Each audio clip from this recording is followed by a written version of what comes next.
Hello friends, welcome to our YouTube channel. Friends ನೋಡಿ, ಈ ಹಿಂದೆ ಪ್ರೊಫೈಲ್ ನೋಡಿದ್ರಲ್ಲ, ಹಾಗೆಯೇ ಇನ್ನೊಂದು ಪ್ರೊಫೈಲ್ ಡೀಟೇಲ್ಸ್ನ ಇವತ್ತು ಶೇರ್ ಮಾಡ್ಕೊಂಡಿದ್ದಾರೆ. ಇವರ ಹೆಸರು ಅನುಷಾ ಅಂತೇಳಿ, 58ರ ಒಂದು ಪ್ರಾಯದ ಆಂಟಿ. ಈ ಒಂದು ಮಾಹಿತಿಯನ್ನು ಕೂಡ ಶೇರ್ ಮಾಡ್ಕೊಂಡಿದ್ದಾರೆ. ಮಾಹಿತಿ ಮಾತ್ರ ಖಂಡಿತವಾಗ್ಲೂ ಪ್ರತಿ ಒಬ್ಬ ಪರ್ಸನಿಗೆ ಕೂಡ ಇಷ್ಟ ಆಗುತ್ತೆ. ಕೊನೆಯವರೆಗೂ ನೋಡಿ.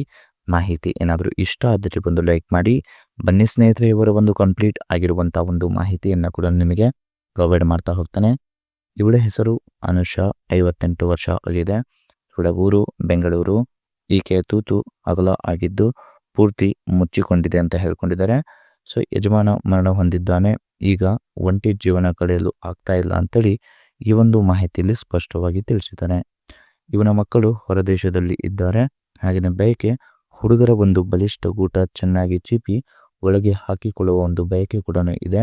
ಸೊ ಯಾರಾದರೂ ಇದ್ರೆ ಕರೆ ಮಾಡಿ ಅಂತೇಳಿ ಈ ಒಂದು ಮಾಹಿತಿಯಲ್ಲಿ ಕೂಡ ತಿಳಿಸ್ಕೊಟ್ಟಿದ್ದಾರೆ. ಹಾಗೆಯೇ ಸ್ನೇಹಿತರೆ, ಸ್ಪಿನ್ನಿ ಅವರ ಕಡೆಯಿಂದ 2021ರ ಒಂದು ಮಾಡೆಲ್ ಹ್ಯುಂಡೈ ವೆನ್ಯೂ S+ 1.2 ಅಂತೇಳಿ ಒಂದು ಪೆಟ್ರೋಲ್ ಮಾಡೆಲ್ನ ಒಂದು ಕಾರ್ನ ಬಗ್ಗೆ ರಿವ್ಯೂ ಕೂಡ ಕೊಟ್ಟಿದ್ದಾರೆ. ಯಾರಿಗಾದರೂ ಒಂದು ಕಾರ್ ಪರ್ಚೇಸ್ ಮಾಡೋ ಒಂದು ಪ್ಲಾನಿಂಗಲ್ಲಿದ್ದರೆ ಖಂಡಿತವಾಗ್ಲೂ ಅವರಿಗೆ ಕೂಡ ಕಾಂಟ್ಯಾಕ್ಟ್ ಮಾಡಬಹುದು. ಹಾಗೆಯೇ ಈ ವಯಸ್ಸಲ್ಲಿ ಹೀಗೆ ಬಯಕೆ ಬರಲು ಆಲ್ಮೋಸ್ಟ್ ಕಾರಣಗಳು ಹೀಗೆಲ್ಲ ಇದೆ ನೋಡಿ ಅಂತ ಹೇಳ್ಕೊಂಡಿದ್ದಾರೆ. ಫಸ್ಟ್ ನೋಡಿ, ಯಜಮಾನ ಇದ್ದಾಗ ಮತ್ತೆ ತೀರಿಕೊಂಡು ಆಲ್ಮೋಸ್ಟ್ ನಂತರ ಕೂಡ ಅಷ್ಟೊಂದು ಒಂದು ಚಟ ಮೊದಲು ಹಾಗೆ ಇರಲಿಲ್ಲ ಅಂತ ಹೇಳ್ಕೊಂಡಿದ್ದಾರೆ. ಅಂದರೆ ಯಜಮಾನ ಇದ್ದಾಗಲೂ ಕೂಡ ಮತ್ತು ತೀರಿಕೊಂಡ ನಂತರ ಕೂಡ ಅವರಿಗೆ ಅಷ್ಟೊಂದು ಚಟ ಕೂಡ ಇರಲಿಲ್ಲ ಅಂತ ಹೇಳ್ಕೊಂಡಿದ್ದಾರೆ. ನನಗೆ ಆಲ್ಮೋಸ್ಟ್ ಟೀಚರ್ ಕೆಲಸದಿಂದ ರಿಟೈರ್ಮೆಂಟ್ ಆಗಿ 1 ವರ್ಷ ಆಯಿತು. ಯಾವಾಗ ಆ ರೀತಿಯಾಗಿ ಆಯಿತೋ ಆವಾಗ ಆಲ್ಮೋಸ್ಟ್ ಒಬ್ಬಂಟಿಯಾಗಿ ಮನೆಯಲ್ಲಿ ಇರ್ತಿದ್ದೆ. ಸೊ ಬರೀ ಒಂದು ಮಾಡುವ ಒಂದು ವಿಡಿಯೋ ಕೂಡ ನೋಡುವ ಒಂದು ಅಭ್ಯಾಸ ಕೂಡ ಆಗಿತ್ತು. ಅದರಲ್ಲಿ ಮಾಡುವ ಹಾಗೆ ನಾನು ಮಾಡಬೇಕು ಅನ್ನೋ ಒಂದು ಹುಚ್ಚು ಕೂಡ ಬಹಳ ಇದೆ. ದಯವಿಟ್ಟು ಹಾಗಾಗಿ ಯಾರಾದರೂ ಇದ್ರೆ ಬನ್ನಿ ಅಂತೇಳಿ ಈ ಒಂದು ಮಾಹಿತಿಯಲ್ಲಿ ಕೂಡ ಸ್ಪಷ್ಟವಾಗಿ ತಿಳಿಸ್ಕೊಟ್ಟಿದ್ದಾರೆ.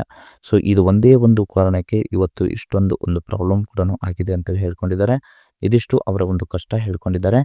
ನನ್ನ ಆಸೆ ಆಲ್ಮೋಸ್ಟ್ ತೀರಿಸುವಂಥ ಗಂಡು ಈ ಥರ ಇದ್ದರೆ ಸಾಕು ಅಂತೇಳಿ ಹೇಳ್ಕೊಂಡಿದ್ದಾರೆ. ಫಸ್ಟ್ ನೋಡಿ, ಅವನ ಗೂಟ ಮಾತ್ರ ಆಲ್ಮೋಸ್ಟ್ ತುಂಬಾ ಚೆನ್ನಾಗಿರಬೇಕು. ಅವನ ಗೂಟ ದೊಡ್ಡ ಗಾತ್ರದಲ್ಲಿ ಇರಬೇಕು ಮತ್ತು ದಪ್ಪ ಇರಬೇಕು ಅಂತ ಹೇಳ್ಕೊಂಡಿದ್ದಾರೆ. ಆದರೆ ಆಲ್ಮೋಸ್ಟ್ ಚೀಪೋಕೆ ತುಂಬಾ ಒಂದು ಹಿಡಿತ ಕೂಡ ಆಗಿರುತ್ತೆ ಅಂತ ಹೇಳ್ಕೊಂಡಿದ್ದಾರೆ. ಸೊ ನಮ್ಮ ಒಂದು ಸಂಬಂಧ ನನ್ನ ಮಕ್ಕಳಿಗೆ ಗೊತ್ತಾಗಬಾರ್ದು, ಇದು ಒಂದು ಕಂಡೀಷನ್ ಹೇಳ್ಕೊಂಡಿದ್ದಾರೆ. ಸೊ ಗಂಡು ತುಂಬಾ ಒಂದು ಸಿಂಪಲ್ ಮತ್ತು ಸ್ಲಿಮ್ ಫಿಟ್ ಆಗಿರಬೇಕು ಅಂತ ಹೇಳ್ಕೊಂಡಿದ್ದಾರೆ. ಮತ್ತು ಕೆಲವರು ತೀರಾ ವಯಸ್ಸಾದರೂ ಕೂಡ ಇನ್ನೂ ಯಂಗ್ ಹುಡುಗರ ಥರ ಏನಾದರೂ ಇದ್ದರೆ, ಮಾಡುವ ಆಸೆ ಇದ್ದರೆ ಅವರಿಗೂ ಕೂಡ ಕೊಡ್ತೇನೆ ಅಂತೇಳಿ ಈ ಒಂದು ಮಾಹಿತಿಯಲ್ಲಿ ಕೂಡ ಸ್ಪಷ್ಟವಾಗಿ ತಿಳಿಸ್ಕೊಟ್ಟಿದ್ದಾರೆ.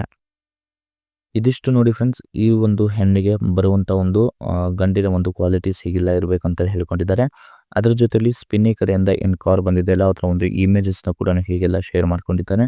ಮತ್ತು ಕಾರ್ ರಿವ್ಯೂ ನೋಡ್ಲಿಕ್ಕೆ ಹೋದರೆ ಜನವರಿ 2021ರಲ್ಲಿ ಮ್ಯಾನುಫ್ಯಾಕ್ಚರ್ ಆಗಿರುತ್ತೆ ಮತ್ತು ರಿಜಿಸ್ಟ್ರೇಷನ್ ಮಾರ್ಚಲ್ಲಿ ಆಗಿರುತ್ತೆ. ಮತ್ತು ಪೆಟ್ರೋಲ್ ಮಾಡಲ್ ಆಗಿರುತ್ತೆ. 46,000 ಕಿಲೋಮೀಟರ್ ರನ್ ಆಗಿರುತ್ತೆ. ಮ್ಯಾನ್ಯುವಲ್ ರೆಗ್ಯುಲರ್ ಕೂಡ ಇದೆ. ಫಸ್ಟ್ ಓನರ್ ಪಾರ್ಟಿ ಆಗಿರುತ್ತೆ. ಮತ್ತು ಇನ್ಸೂರೆನ್ಸ್ ಇನ್ನೂ ಕೂಡ ಫೆಬ್ರವರಿ 2026 ತನಕ ರನ್ನಿಂಗ್ ಕೂಡ ಇದೆ. ಥರ್ಡ್ ಪಾರ್ಟಿ ಇನ್ಸೂರೆನ್ಸ್ ಕೂಡ ರನ್ನಿಂಗ್ ಇದೆ ಅಂತ ಹೇಳ್ಕೊಂಡಿದ್ದಾರೆ. ಮತ್ತು ಚೆನ್ನೈ ಪಾಸಿಂಗ್ ಕೂಡ ಆಗಿರುತ್ತೆ ಅಂತೇಳಿ ಅದನ್ನು ಕೂಡ ಹೇಳ್ಕೊಂಡಿದ್ದಾರೆ. ಮತ್ತು ಫ್ರಂಟ್ ಆ್ಯಂಗಲ್ ಆಗಿರ್ಬೋದು, ಮತ್ತು ಫ್ರಂಟ್ ಆ್ಯಂಗಲಲ್ಲಿ ಈ ರೀತಿಯಾಗಿದೆ, ಬ್ಯಾಕ್ ಆ್ಯಂಡ್ ಆ್ಯಂಗಲ್ ಕೂಡ ಹೀಗೆಲ್ಲ ಇದೆ ಅಂತ ಹೇಳ್ಕೊಂಡಿದ್ದಾರೆ.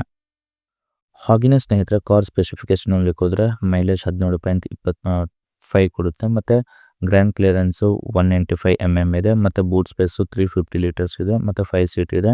ಮತ್ತು 45 ಲೀಟರ್ ಟ್ಯಾಂಕ್ ಕೂಡ ಆಗಿರುತ್ತೆ. ಮತ್ತು CC ನೋಡ್ಲಿಕ್ಕೆ ಹೋದರೆ 1197 CC ಕೂಡ ಆಗಿರುತ್ತೆ. ಮತ್ತು ಟಾಪ್ ಫೀಚರ್ಸ್ ನೋಡ್ಲಿಕ್ಕೆ ಹೋದರೆ ಈ ರೀತಿಯಾಗಿದೆ. ಮತ್ತು ಡ್ಯಾಶ್ ಬೋರ್ಡ್ ಆಗಿರ್ಬೋದು, ಮ್ಯೂಸಿಕ್ ಸಿಸ್ಟಮ್ ಕೂಡ ಇದೆ, ರೇರ್ ಕ್ಯಾಮ್ರಾ ಇದೆ, ಪಾರ್ಕಿಂಗ್ ಸೆನ್ಸರ್ ಇದೆ, ಮತ್ತು ರೇರ್ ಡೆಫೋಜರ್ ಕೂಡ ಇದೆ, ಮತ್ತು ಸ್ಟೇರಿಂಗ್ ಮೌಂಟನ್ ಕಂಟ್ರೋಲ್ ಕೂಡ ಇದೆ. ಡ್ರೈವರ್ ಒಂದು ಹೈಟ್ ಕೂಡ ಅಡ್ಜಸ್ಟಬಲ್ ಕೂಡ ಮಾಡ್ಕೋಬಹುದು, ಅದು ಕೂಡ ಇದೆ. ಮತ್ತು ಆಟೋಮೆಟಿಕ್ ಕ್ಲೈಮೇಟ್ ಕಂಟ್ರೋಲ್ ಕೂಡ ಇದೆ. ವಾಯ್ಸ್ ಕಮಾಂಡ್ ಕೂಡ ಕಂಟ್ರೋಲ್ ಮಾಡ್ಕೋಬಹುದು ಅಂತೇಳಿ ಹೇಳ್ಕೊಂಡಿದ್ದಾರೆ. ಬೂಟ್ ಸ್ಪೇಸ್ ಹೀಗಿದೆ. ಮತ್ತು ಬ್ಯಾಕ್ ರೇರ್ ಒಂದು ಸ್ವೀಟ್ ಕೂಡ ಹೀಗೆಲ್ಲ ಇದೆ ಅಂತ ಹೇಳ್ಕೊಂಡಿದ್ದಾರೆ. ಇದಿಷ್ಟು ಈ ಒಂದು ಕಾರ್ನ ಒಂದು ಫೀಚರ್ಸ್ ಕೂಡ ಆಗಿರುತ್ತೆ. ಫೀಚರ್ಸ್ ಏನಾದರೂ ಇಷ್ಟ ಆದಲ್ಲಿ ಲೈಕ್ ಮಾಡಿ. ಮತ್ತು ಈ ಒಂದು ಪ್ರೊಫೈಲ್ ಕೂಡ ಇಷ್ಟ ಆದಲ್ಲಿ ಒಂದು ಲೈಕ್ ಮಾಡಿ. ಮತ್ತು ಮೋರ್ ಇನ್ಫಾರ್ಮೇಷನ್ ಬೇಕಾಗಿದ್ದರೆ ಕಾಂಟ್ಯಾಕ್ಟ್ ಮಾಡಿ ಫ್ರೆಂಡ್ಸ್. Thank you.